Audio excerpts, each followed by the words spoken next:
I'll read your quote from a study, UCSF. It sounds like science fiction, but it seems that bacteria within us, which outnumber our own cells about 100-fold, may very well be affecting both our cravings and moods to get us to eat what they want, and often driving us towards obesity. So there's a study saying how bacteria in our stomachs affect our cravings, our moods, and it's saying they're driving us towards obesity. So there's a couple studies I'll talk about. One study with fat rats.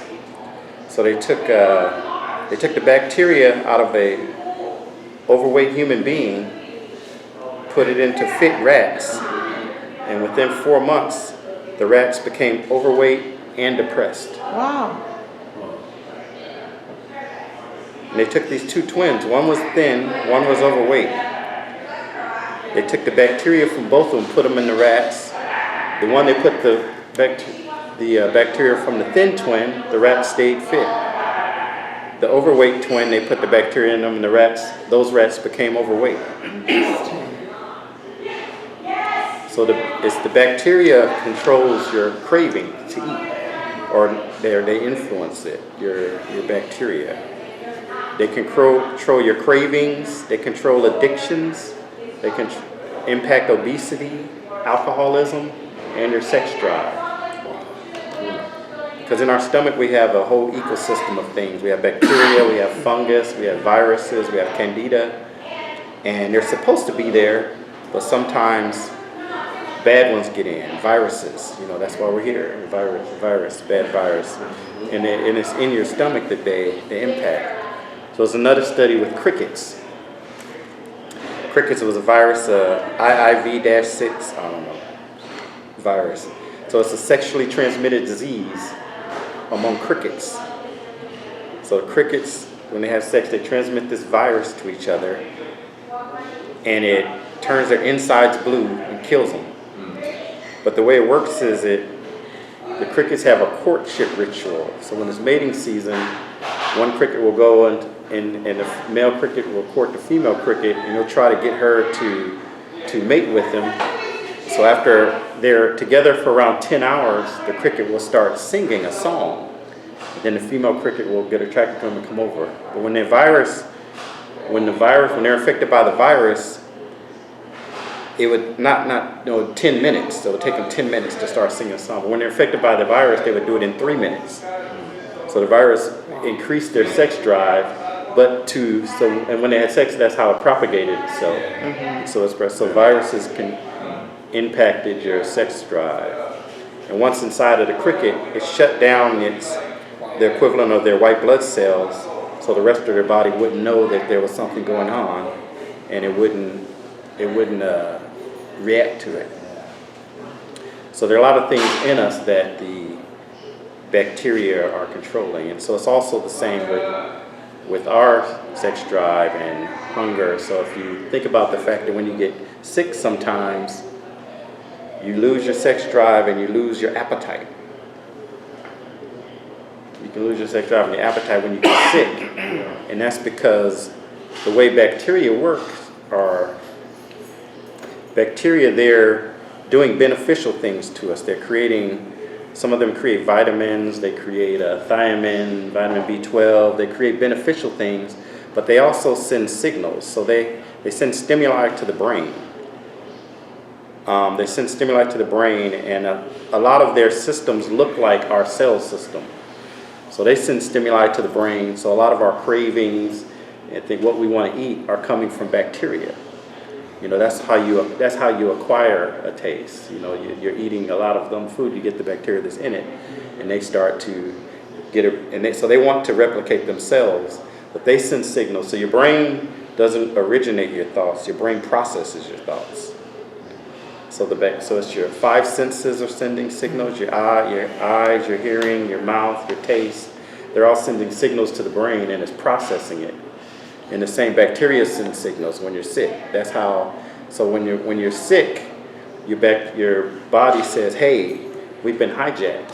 Don't accept any more bacteria signals." So that's why your appetite, your sex drive that are coming from your bacteria in your stomach your body cuts it off, says, hey, don't listen to them no more. We've been hijacked. So that's why that happens. So that's something else that impacts your thoughts, impacts your mind. So the bacteria and viruses, they cause depression, anxiety. Actually, all of them you listed. I have anxiety, depression, ability to think. Yeah. You heard of leaky gut? Mm-hmm. Leaky gut is when through your intestine, the water goes through and things go out to your blood system through, but it has to open up. It opens up to let the water through, let good things through, but bacteria can cause it to open up when it shouldn't or not open up. So that's why leaky gut, when stuff is flowing through that shouldn't flow through. And there's something called leaky brain as well. So when you think, and that's gluten allergy causes that. So things are going through the membranes that shouldn't go through. So it impacts that. And also breast cancer is a bacteria that causes that ability to think. And so What's your source? What do you read? Oh, I have a few. I have a few different articles and things. They'll be on the link to this.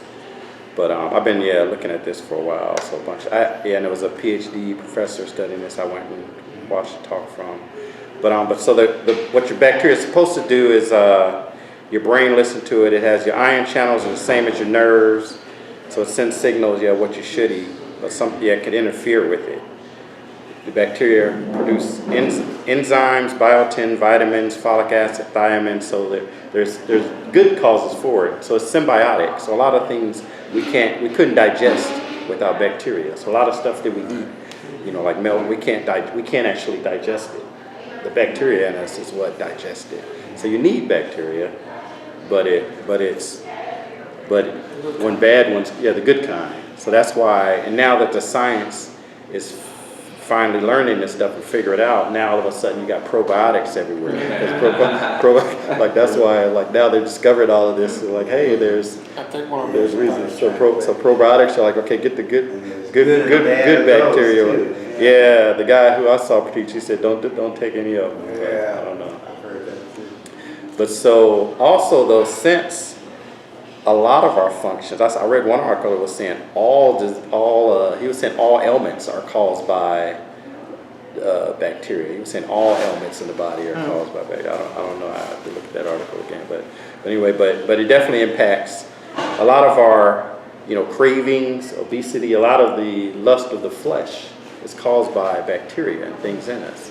So that's why, because I've been on a lot of different groups and Bible groups, and talk about fasting. People are like, "Oh, it's supposed to be really," and they say, "Well, why don't we fast anymore about fasting?" And then they say, "Oh, it was da da da," and I say, "Well," and it's always about, because we can hear from God, or it doesn't give this or what this, and I say, "Well, yeah, that sounds good, but Jesus fasted. So are you saying he needed that? Are you saying it just was like, why did Jesus fast?" But what fasting though, it quiets those voices that are coming from the bacteria.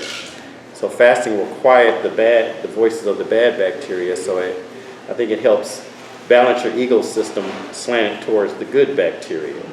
So it's something in your flesh, in your body. So it's something that changes your body. So when the Bible, people fasted when they wanted to hear from God. They would fast when they wanted God to do something. The Israelites, when they wanted him to do something, they would fast. They would humble themselves and pray. They fast and pray. Or in the New Testament, they said, Jesus, they said John the Baptist fasted. You said he had a demon. Jesus is eating. You calling him a glutton. As John the Baptist fasting, they said he had a demon, because that's spiritual warfare is fasting. That's one way of spiritual warfare is fasting. So not eating is one way to prevent or to fight against demonic warfare is fasting. And so since Jesus was in a flesh body, that would be why he fasted, because he was God but in the flesh.